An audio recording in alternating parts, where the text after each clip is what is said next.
Hello दोस्तों, online study point में आपका स्वागत है। और आज की जो हमारी वीडियो है हिस्ट्री में आज हम डिस्कस करने वाले हैं। तो जो मुग़ल एम्परर थे हुमायूं, उनसे रिलेटेड जितने भी इम्पोर्टेंट क्वेश्चंस एग्ज़ाम में पूछे जाते हैं, पूछे गए हैं और सारे ही इम्पोर्टेंट फैक्ट्स। तो वीडियो को लास्ट तक देखिएगा। वीडियो अगर पसंद आता है तो लाइक एंड शेयर ज़रूर करें। और आपने अगर अभी तक चैनल को सब्सक्राइब नहीं किया है तो प्लीज़ चैनल को सब्सक्राइब करें, बेल आइकन प्रेस करें। तो आइए शुरू करते हैं।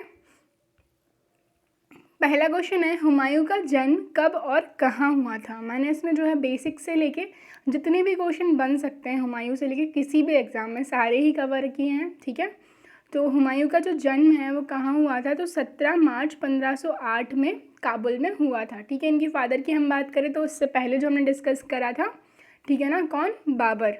ठीक है ना, ये इनके फादर का नाम क्या था, बाबर था। ठीक है, अगर हम इनकी बात करें तो ये 29 दिसंबर 1530 को जो है आगरा में सिंहासन पर बैठे थे। जब इनकी जो हम बात करें एज है वो कितनी थी, 23 ईयर्स। ठीक है, और गद्दी पर बैठने से पहले ये जो थे बदख्शां के सूबेदार थे। ठीक है ना, ये भी याद रखना है।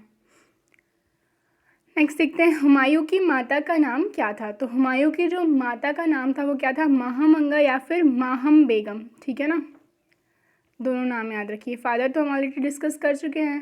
ठीक है, क्या थे, बाबर थे।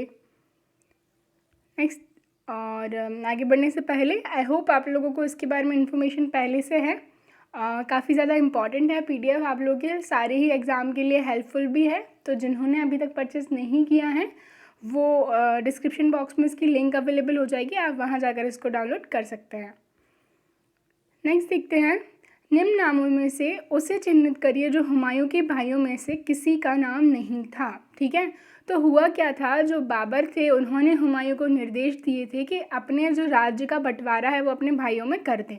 ठीक है, जो कामरान, अस्करी, हिंदाल तीनों ही क्या थे, हुमायूं के भाई थे। उस्मान जो है इनके भाई नहीं थे, ये तीनों हुमायूं के भाई थे। हम बात करें कि जो कामरान थे उनको काबुल और कांधार वाला रीजन दिया गया। ठीक है, काबुल और कांधार। ठीक है, इसके बाद जो अस्करी थे उनको क्या दिया गया, संभल वाला रीजन दिया गया। और जो हिंदाल थे, ठीक है ना, हिंदाल को क्या दिया गया, अलवर एवं मेवाड़ वाला जो रीजन था। ठीक है, और कहा जाता है कि यही जाके बाद में सबसे बड़ी मिस्टेक जो है बनती है हुमायूं की, क्योंकि जब उनको नीड होती है इनमें से कोई भी हेल्प करने के लिए नहीं आता। नेक्स्ट देखते हैं, 29 दिसंबर 1530 को आगरा में मुग़ल साम्राज्य का उत्तराधिकार प्राप्त किया। तब उनकी उम्र केवल 23 वर्ष की थी। तो यहाँ बात किसकी हो रही है, नसरुद्दीन हुमायूं की। ठीक है ना, वो कब किंग बने, कब बने शासक, तो 29 दिसंबर 1530 को वो आगरा की गादी पर बैठे जब उनकी उम्र कितनी थी, सिर्फ 23 वर्ष की थी। और सिंहासन पर बैठने से पहले वो बदख्शां के सूबेदार थे। नेक्स्ट देखते हैं, निम्नलिखित में से कौन एक हुमायूं के स्थान पर बाबर के उत्तराधिकारी के रूप में प्रधानमंत्री मीर खलीफा की पसंद था। तो मीर खलीफा कौन थे, बाबर के प्रधानमंत्री थे। ठीक है ना, वो ये चाहते थे कि हुमायूं को जो है राज्य का उत्तराधिकारी ना बनाकर मेहंदी ख्वाजा को उत्तराधिकारी बनाया जाए। ठीक है ना, मेहंदी ख्वाजा कौन थे, तो ये ब्रदर इन लॉ थे बाबर के। ठीक है, नेक्स्ट देखते हैं, दिल्ली की गद्दी पर बैठने से पूर्व हुमायूं कहाँ का सूबेदार था। तो ये ऑलरेडी मैंने आपको बता दिया है कहाँ के थे, ये बदख्शां के थे। ठीक है ना, अलवर और मेवाड़ का जो रीजन है हुमायूं ने किसको दिया था, हिंदाल को दिया था। और जो कांधार और काबुल का था वो किसको दिया था, कामरान को दिया था। और संभल वाला जो एरिया था वो अस्करी को दिया था। नेक्स्ट देखते हैं, हुमायूं द्वारा लड़े गए 4 प्रमुख युद्धों का तिथि अनुसार सही क्रम अंकित करें एवं युद्ध के स्थल के नाम। ठीक है ना, तो यहाँ हमें बताना है कि जो ईयर वाइज कौन कौन से बैटल थे जो हुमायूं द्वारा लड़े गए। तो बी ऑप्शन इसका करेक्ट होगा। पर सबसे पहले दौरा या फिर देवरा का बैटल, फिर इसके बाद चौसा का बैटल, फिर इसके बाद कन्नौज या फिर बिलग्राम, फिर जो चौथा था वो सरहिंद का बैटल था। ठीक है ना, तो जो देवरा का बैटल था वो 1531 में हुआ था। ठीक है, डेट सुनते जाइए, 1531 में। ठीक है, और जो हम बात करें चौसा का है तो वो 1539 में, बिलग्राम का 1540 में एवं सरहिंद का 1555 में। ठीक है, और जो चौसा का है तो ये जो बैटल है बिटवीन हुमायूं एंड शेर खां। ठीक है, और जब वो इस बैटल में जीत जाते हैं चौसा के बैटल में, तो वो शेर खां से जो है शेर शाह की उपाधि धारण कर लेते हैं। फिर इसके बाद कन्नौज और बिलग्राम का जो होता है 1540 में, 1 साल बाद ही होता है, जिसमें हुमायूं को हरा दिया जाता है किसके द्वारा, शेर शाह के द्वारा, और वो आसानी से जो है सल्तनत अपने मतलब जो साम्राज्य था वो अपने हाथ में ले लेते हैं। ठीक है। और फिर 1555 में हुमायूं पुनः आते हैं, जो पंजाब के सूरी शासक रहते हैं, क्योंकि जब बीच में शेर शाह सूरी साम्राज्य की स्थापना कर लेंगे, इसके बाद हुमायूं वापस से सूरी शासक सिकंदर शाह को हराकर 1555 में गादी पर बैठते हैं। बैटल होता है कौन सा, मछीवाड़ा या फिर सरहिंद का। नेक्स्ट देखते हैं, दोहरिया के युद्ध में हुमायूं ने किसको पराजित किया। तो दोहरिया या फिर देवरा, ये दोनों ही नाम है, ठीक है ना। उनको किसको पराजित किया इन्होंने, तो महमूद लोधी को। ठीक है, महमूद लोधी को। और शेर खां या फिर शेरशाह सूरी की हम बात करें तो इन्होंने हुमायूं को चौसा के बैटल में हराया, फिर शेरशाह की उपाधि धारण की, और फिर बिलग्राम और कन्नौज के बैटल में जो है ये क्या बने, इन्होंने सूरी साम्राज्य की स्थापना कर ली थी। ठीक है। नेक्स्ट देखते हैं, हुमायूं ने चुनार दुर्ग पर पहली बार आक्रमण कब किया। तो हुमायूं के द्वारा जो चुनार दुर्ग पर आक्रमण किया गया था वो 1532 में किया गया था। ठीक है ना। और देवरा का जो बैटल है वो 1531, चौसा का बैटल 1539, बिलग्राम का बैटल 1540 और सरहिंद का बैटल 1555। नेक्स्ट देखते हैं, किसने चौसा के युद्ध जो कि कब हुआ, 25 जून 1539 में हुमायूं को पराजित किया। तो किसने किया, शेरशाह सूरी ने किया। और इन्होंने जो, इनका नाम पहले क्या था, शेर खां था, ये विजय हुए, इसी के बाद इन्होंने शेर खां से शेर शाह की पदवी ग्रहण कर ली। ठीक है। नेक्स्ट देखते हैं, शेरशाह एवं हुमायूं के बीच बिलग्राम एवं कन्नौज का जो युद्ध है वो कब हुआ। तो बिलग्राम या जो कन्नौज का युद्ध है इनके बीच में कब होता है। ठीक है ना। बिलग्राम और कन्नौज का ये जो युद्ध था वही ऐसा युद्ध था जिसके बाद स्थापना की गई किसकी, सूर साम्राज्य की, शेरशाह सूरी के द्वारा। तो ये लड़ा गया था 17 मई 1540 को। नेक्स्ट देखते हैं, कन्नौज के युद्ध यानी कि बिलग्राम का युद्ध 17 मई 1540 में पराजय के बाद हुमायूं ने अपना निर्वासित जीवन कहाँ पर व्यतीत किया। ठीक है। तो यहाँ से ये चलेगा, इसके बाद 15 साल बाद वापस आते हैं जब सरहिंद का बैटल होता है और फिर से ये जो है राजगादी पर बैठते हैं। तो 15 साल तक ये कहाँ पर रहे, तो ये सिंध में रहे। ठीक है ना। हारने के बाद ये कहाँ चले गए, सिंध चले गए, और 15 वर्षों तक ये वहीं रहे। नेक्स्ट देखते हैं, निर्वासन के दौरान हुमायूं ने अली अकबर जामी की पुत्री के साथ 29 अगस्त 1541 को निकाह कर लिया था। उनका नाम क्या था, तो हमीदा बानो बेगम। ठीक है ना। जब ये कहाँ चले गए, सरहिंद चले गए, तो इनके जो हिंदाल जो ब्रदर थे उनके आध्यात्मिक गुरु थे। ठीक है ना, जो नाम दिया है अली अकबर जामी। ठीक है ना। तो उनके साथ उनकी जो पुत्री थी हमीदा बानो बेगम, उनके साथ 29 अगस्त 1541 को इन्होंने विवाह कर लिया।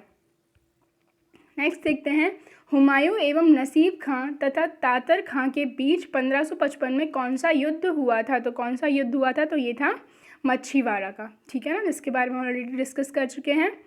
नेक्स्ट देखते हैं, मुगल सत्ता की पुनर्स्थापना किस युद्ध में हुमायूं को मिली विजय के फलस्वरूप हुई थी। तो दोबारा 15 साल बाद, क्योंकि 1540 में जो बैटल हुआ बिलग्राम का या कन्नौज का, तो हुमायूं चले गए कहाँ पर, सिंध। 15 साल बाद जब ये लौटे यानी कि 1555 में जो सरहिंद का बैटल हुआ उसके बाद वापस से इन्होंने सत्ता पुनर्स्थापित की। नेक्स्ट देखते हैं, 22 जून 1555 को लड़ी गई सरहिंद के युद्ध में हुमायूं से कौन पराजित हुआ। तो देखिए, शेरशाह सूरी इसका आंसर नहीं होगा क्योंकि उनकी डेथ हो जाती है 1545 में। ठीक है ना। अगर हम नेक्स्ट जब उनके बारे में डिस्कस करेंगे तो मैं आपको ब्रॉडली बताऊंगी। इन्होंने किसको हराया, तो सिकंदर शाह सूरी को। ठीक है ना। किसको हराया, सिकंदर शाह सूरी को, जो कि पंजाब का शासक था उस समय। नेक्स्ट देखते हैं, निम्न में से कौन सा प्रथम मुगल सम्राट था जिसने बंगाल के विरुद्ध सैन्य अभियान का नेतृत्व किया था। तो हम जिसके बारे में बात कर रहे हैं वही करेक्ट ऑप्शन होगा। कौन थे, तो हुमायूं थे। ठीक है ना। कौन थे, हुमायूं थे, जिन्होंने क्या किया, बंगाल के विरुद्ध प्रथम सैन्य अभियान का नेतृत्व किया। ओके।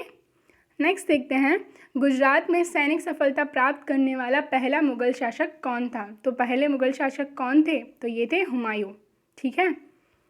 नेक्स्ट देखते हैं, दिल्ली में पुराना किला का निर्माण किस शासक के शासनकाल में हुआ था। तो जो पुराना किला है दिल्ली में उसका निर्माण हम बात करें शुरुआत तो हुमायूं के शासनकाल में हुई थी और जो कंप्लीट हुआ था तो शेरशाह सूरी के टाइम पर हुआ था। ठीक है, नेक्स्ट देखते हैं, किस शासक ने 2 बार शासन किया? तो ऑब्वियसली किसने? हुमायूं ने। 1530 से ये रहे कब तक? 1540 तक, till the battle of Kannauj या फिर बिलग्राम। इसके बाद 1555 में ये वापस आते हैं। ठीक है ना। नेक्स्ट देखते हैं, मित्र एवं शत्रु को प्रभावित करने के लिए हुमायूं ने 1533 में कौन सा दुर्ग बनवाया था? तो कौन सा दुर्ग बनवाया गया था? तो दीन पनाह का दुर्ग इनके द्वारा बनवाया गया था। और आगे जाकर दीन पनाह की जो लाइब्रेरी थी उसी की सीढ़ियों से गिरकर इनकी मृत्यु भी हो गई थी।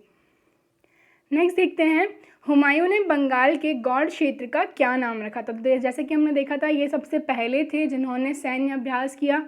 किसके लिए? बंगाल के लिए। और जो बंगाल का गौड़ वाला क्षेत्र था उसका क्या नाम रखा इन्होंने? तो जन्नताबाद। ठीक है। नेक्स्ट देखते हैं, चित्रकला की मुगल शैली को आरंभ किया। तो क्वेश्चन बहुत ध्यान से पढ़ना है, क्योंकि जब भी मुगल काल में चित्रकला आती है तो हमें एक ही नाम याद आता है, वो है जहांगीर का। ठीक है ना। जो शुरुआत हुई है वो हुमायूं के टाइम से ही हुई है, बट हम कहें at the zenith, at the peak जो रही है पेंटिंग्स या फिर चित्रकला, तो वो किसके टाइम पर रही है? तो वो जहांगीर के टाइम पर रही हैं। नेक्स्ट देखते हैं, किस विद्वान को हुमायूं ने अमीर ए अख्तार की उपाधि प्रदान की थी? तो अमीर ए अख्तार की उपाधि हुमायूं के द्वारा जो है किसको? ख्वांद मीर को दी गई थी, प्रदान की गई थी। ठीक है। नेक्स्ट देखते हैं, कानून हुमायूनी किसके द्वारा लिखी गई थी? तो कानून हुमायूनी किसके द्वारा लिखी गई थी? ये भी ख्वांद मीर के द्वारा लिखी गई थी। नेक्स्ट देखते हैं, हुमायूं नामा किसने लिखा? तो हुमायूं नामा जो है गुलबदन बेगम, जो कि इनकी बहन थी, इनके द्वारा लिखा गया था। ठीक है, ये क्वेश्चन काफ़ी पूछा जाता है एग्जाम्स में। हुमायूं का मकबरा कहाँ पर स्थित है? तो हुमायूं का मकबरा कहाँ पर है? दिल्ली में है। ठीक है ना। और ये किसके द्वारा बनवाया गया था? इनकी बेगम के द्वारा। कौन सी? जो हाजी बेगम थी उनके द्वारा ये मकबरा बनवाया गया था। दिल्ली में हुमायूं का मकबरा किसने बनवाया? तो इनकी जो बेगम थी हाजी बेगम, उन्हीं के द्वारा दिल्ली में हुमायूं का जो मकबरा है उसका निर्माण कराया गया। नेक्स्ट देखते हैं, मकबरे की स्थापत्य कला में 4 बाग व्यवस्था का भारत में किसके मकबरे में सर्वप्रथम प्रयोग मिलता है? ठीक है। तो जो 4 बाग व्यवस्था है इसका सर्वप्रथम प्रयोग हमें किसके? हुमायूं के मकबरे में मिलता है। ठीक है। अब हम एक बार छोटा सा रिवीजन करते हैं कि जो नसरुद्दीन हुमायूं थे 29 दिसंबर 1530 को आगरा में 23 वर्ष की अवस्था में ये सिंहासन पर बैठे थे। और यहाँ पर सिंहासन पर बैठने से पहले ये बदख्शां के सूबेदार थे। ठीक है ना। इनके जो है 3 भाई थे, कामरान, अस्करी और हिंदाल। कामरान को इन्होंने काबुल और कांधार वाला एरिया दिया था, और जो अस्करी थे उनको संभल, और जो हिंदाल थे उनको अलवर और मेवाड़ का।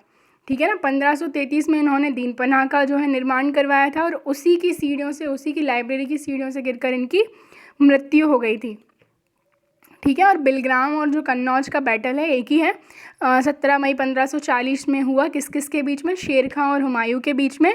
और इस युद्ध में हुमायूं पराजित हो गए, जिसके बाद शेर खां या फिर हम कहें शेर शाह ने आगरा एवं दिल्ली पर कब्जा कर लिया।